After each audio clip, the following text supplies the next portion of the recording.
इस वीडियो में मैं आज बताने वाली हूँ डूडैड की सेल्फ एडेसिव वॉलपेपर से आप अपने इजीली वॉल को कैसे मेकओवर कर सकते हैं। पहले इस वॉल को हम अच्छे से क्लीन करते हैं। ये wallpaper water proof and wild proof है। वॉल का मेजरमेंट लेते हैं।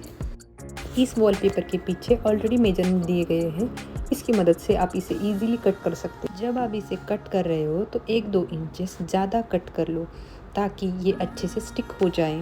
डूडैड का ये वॉलपेपर पील एंड स्टिक है। इसे ऊपर की साइड से स्टिक करना ताकि इसकी डिज़ाइन अच्छे से मैच हो जाए। वॉलपेपर को धीरे धीरे से प्रेस करते जाना तो इसमें बबल्स ज़्यादा नहीं आएंगे। नैपकिन की हेल्प से धीरे धीरे से इसके बबल निकलते जाना। जब पूरा वॉलपेपर स्टिक हो जाए तो एक्स्ट्रा वॉलपेपर कटर की मदद से कट करना।